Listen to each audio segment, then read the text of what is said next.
If you're watching this, you're probably fascinated by history and survival, two worlds that collided in the mud, snow and chaos of World War II. Today, we're diving into something that goes beyond dates and battles. We're going to explore fieldcraft lessons from World War II soldiers, practical skills honed in the deadliest conditions imaginable, that you can actually use in any survival situation. Whether you're a prepper, an outdoor enthusiast, or just a history buff who wants actionable knowledge, stick around and don't forget to subscribe to The Prepper Historian for more in-depth lessons from the past that are relevant today. Understanding your environment is the first survival skill every soldier mastered. World War II soldiers quickly learned that victory, or survival, often depended on observing the land more than firing a weapon. Reconnaissance wasn't just about spotting enemies. It was about understanding terrain, weather patterns and natural resources. For example, soldiers in the Ardennes learned to use the layout of forests, streams and ridges to move undetected and avoid ambushes. You can apply this in the modern world by studying your surroundings before setting up camp or navigating unfamiliar terrain. Take time to note where water collects, which areas are likely to be exposed to wind, and where natural cover exists. Practically, you might mark high ground for observation or choose dense vegetation as natural camouflage during hiking or in emergency situations. Camouflage isn't just for uniforms, it's about blending into the landscape. During World War II, soldiers were innovators in concealment. They used mud, foliage, and even altered their movements to merge with the environment. British commandos, for instance, would smear themselves with mud and twine to blend into coastal rocks during raids. This principle translates directly to modern survival. If you're in the wilderness or an urban disaster scenario, don't just rely on clothing. Think about natural cover breaking up outlines and moving in a way that avoids drawing attention. Even rearranging objects in your temporary shelter can prevent detection. The key lesson is that concealment is always proactive. It's about planning your visibility as much as you plan your movement. Observation and listening were as lethal as any weapon. World War II soldiers were trained to notice small changes, a bent twig, a displaced rock, or distant footsteps. Fieldcraft emphasized patience and silent vigilance. A sniper's life often depended on noticing the slightest sign of movement. For anyone practicing survival skills today, cultivating these senses is invaluable. Practically, this could mean sitting quietly in your campsite for a few minutes each day to attune to natural sounds and movements, learning to differentiate between wildlife and human activity. These habits sharpen your situational awareness, crucial for avoiding danger before it finds you. Shelter was never about comfort. It was about survival. Soldiers didn't have the luxury of cozy tents.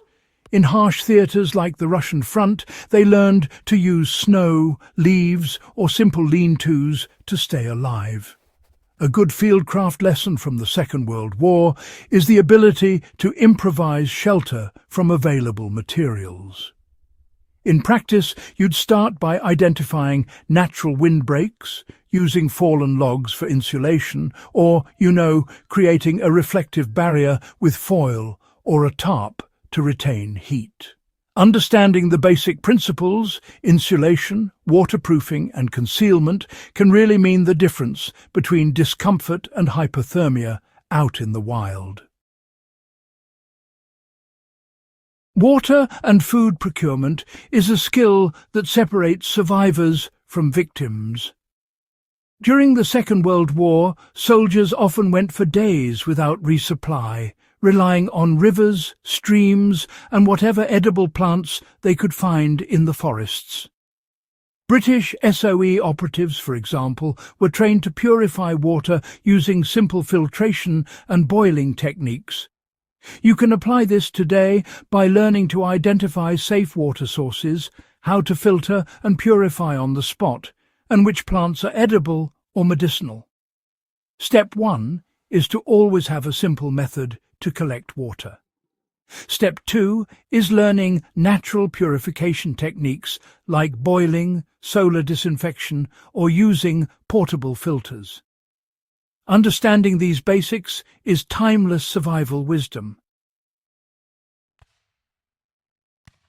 Movement and stealth were essential for avoiding danger. Troops in occupied Europe quickly learned that being fast didn't always mean surviving. Being undetected did. They moved quietly, used cover, and varied their travel patterns. Translating this to a survival situation, think critically about noise and visibility. If you're navigating a forest, use soft-soled shoes, avoid stepping on dry leaves, and consider alternate paths that use natural cover. Even in urban scenarios, quiet, deliberate movement can keep you out of trouble and conserve energy for critical moments. Finally, one of the most underappreciated lessons from the Second World War is mental toughness. Soldiers endured extreme conditions, freezing winters, endless nights, and constant threats. Their survival wasn't just physical, it was mental. You can strengthen resilience today by practicing decision-making under pressure, learning to ration resources, and maintaining focus even when fatigue sets in.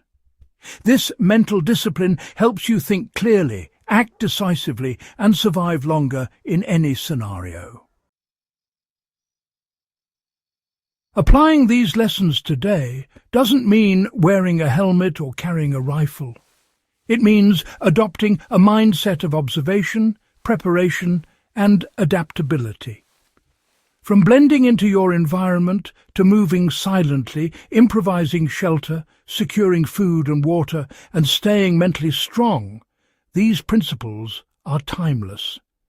They're field-tested methods that Second World War soldiers used to survive, and you can too.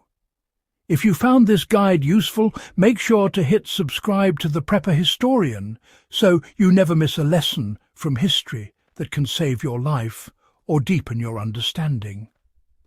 Share this with fellow history enthusiasts or survivalists, because these aren't just lessons from the past.